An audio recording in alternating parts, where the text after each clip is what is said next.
കാരണം Kuwait, Qatar എന്നിവിടങ്ങളിൽ drone ആക്രമണം. ഇറാന്റെ മുന്നറിയിപ്പിന് പിന്നാലെയാണ് കുവൈത്തിൽ ഡ്രോൺ ആക്രമണം. ഖത്തറിൽ ചരക്ക് കപ്പലിന് ആക്രമണത്തിൽ തീപിടിച്ചിട്ടുണ്ട്. മുഹമ്മദ് റഹീസ് ദുബായിൽ നിന്നും. റഹീസ് പറയൂ.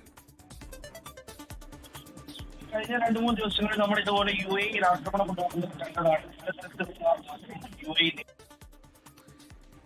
നേരത്തെയും സമാനമായി കുറച്ച് ദിവസങ്ങൾക്ക് മുമ്പ് ദുബൈയിൽ ഇത്തരത്തിൽ ഇറാന്റെ ചെറിയ ആക്രമണങ്ങൾ ഉണ്ടായിരുന്നു. അതിനുശേഷം ഒരു സമാധാനം, ആ ഘട്ടത്തിൽ ഗ്ലാസുകളൊക്കെ വീണ്ടും ഓൺലൈനാക്കിയിരുന്നു. പിന്നീട് വീണ്ടും സമാധാനത്തിന് പുലരി ഉണ്ടായിരുന്നു, പ്രശ്നങ്ങൾ ഉണ്ടായിരുന്നില്ല. ഇപ്പോൾ വീണ്ടും കുറച്ച് ദിവസങ്ങൾക്ക് ശേഷം ഈ അടുത്ത UAE-യിലുണ്ടായ ആക്രമണത്തിന് പിന്നാലെ വീണ്ടും കുവൈത്തിലും ഖത്തറിലും ഡ്രോൺ ആക്രമണം ഉണ്ടായിരിക്കുന്നു. പശ്ചിമേഷ്യ സ്ഥിതി റഹീസ് തുടർന്ന്. റഹീസ് പറയൂ.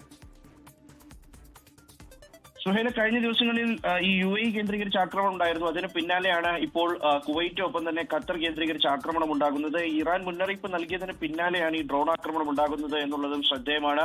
നിലവിൽ ഖത്തറിലെ ഒരു കൊമേഴ്ഷ്യൽ കാർഗോ ഷിപ്പിന് തീ പിടിച്ചിട്ടുണ്ട് എന്നുള്ള വിവരമാണ് ഏറ്റവും ഒടുവിലായി പറയുന്നത്. ആ തീപിടുത്തത്തിൽ എന്തായാലും ആളപായം ഒന്നും തന്നെ ഇല്ല, കാര്യമായ പരിക്കുകളും ഏറ്റിട്ടില്ല എന്നുള്ള വിവരം പുറത്തു വരുന്നുണ്ട്. അതായത് മെസീദ് പോർട്ടിലേക്ക് പോവുകയായിരുന്ന ചരക്ക് കപ്പലിനാണ് തീ പിടിച്ചിരിക്കുന്നത്. എന്തായാലും നിലവിൽ ഈ ആശങ്കയ്ക്ക് അടിസ്ഥാനമില്ലെന്നും ഈ കപ്പലിലുണ്ടായിരുന്നവരുമായി ബന്ധപ്പെട്ടിട്ടുണ്ടെന്നും ഒപ്പം തന്നെ ഇവരുടെ കാര്യങ്ങളിലൊക്കെ കൃത്യമായി ഒരു ശ്രദ്ധ ചെലുത്തുന്നുണ്ടും എന്നുമാണ് ഇപ്പോൾ ഖത്തർ അധികൃതർ പറയുന്നത്. എന്നാൽ കുവൈറ്റ് കേന്ദ്രീകരിച്ച് വ്യോമാതിർത്തിയിൽ ഡ്രോൺ ആക്രമണം ഉണ്ടായിട്ടുണ്ട്.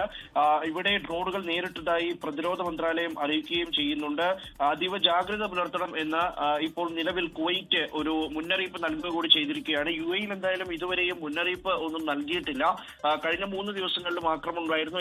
ഈ തരത്തിലൊരു സാഹചര്യം പരിശോധിക്കുമ്പോൾ നിലവിൽ ഗൾഫ് മേഖല ഒന്നാകെ വീണ്ടും ഇറാൻ ആക്രമിക്കുന്നു എന്നുള്ള ഒരു സ്ഥിതിയാണ് നിലവിൽ ഉണ്ടായി വരുന്നത്. കാരണം നേരത്തെ ഈ ഒമാൻ കേന്ദ്രീകരിച്ച് ആക്രമണം ഉണ്ടായിരുന്നു, പക്ഷെ അത് ഇറാൻ അതിന്റെ ഉത്തരവാദിത്വം ഏറ്റെടുത്തിട്ടില്ല. മറ്റു തരത്തിലുള്ള ആരോപണങ്ങളൊന്നും ഒമാൻ ഉന്നയിക്കുകയും ചെയ്തിരുന്നില്ല. പക്ഷേ UAE കൃത്യമായി പറഞ്ഞിരുന്നു ഇറാനാണ് തങ്ങൾക്കെതിരെ ആക്രമണം നടത്തുന്നത് എന്ന്.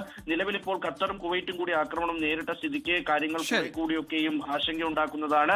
എന്തായാലും നിലവിൽ ഈ ഇറാൻ മുന്നറിയിപ്പ് കൂടി നൽകിയിട്ടുണ്ട്. ഇത്തരത്തിൽ ഹോർമുസിലെ അമേരിക്കൻ ഇടപെടലുകൾ നിലവിൽ ഇറാൻ ആഗ്രഹിക്കുന്നത് പ്രകാരം അല്ലെങ്കിൽ ആക്രമണം ശക്തമാക്കുകയാണ് എന്നാണ് പറയുന്നത്. ഇറാൻ അമേരിക്ക വെടിനിർത്തലിന് പിന്നാലെ ചെറിയ സമാധാനം പശ്ചിമേഷ്യയിൽ ഉണ്ടായിരുന്നു, ഗൾഫ് രാജ്യങ്ങൾ ഉണ്ടായിരുന്നു. പിന്നീട് വീണ്ടും ഇതാ ഖത്തറിലും കുവൈത്തിലും അടക്കം ചെറിയ ആക്രമണങ്ങൾ, ഡ്രോൺ ആക്രമണം ഉണ്ടാകുന്നു. മുഹമ്മദ് റഹീസാണ് വിവരങ്ങൾ നൽകിയത്.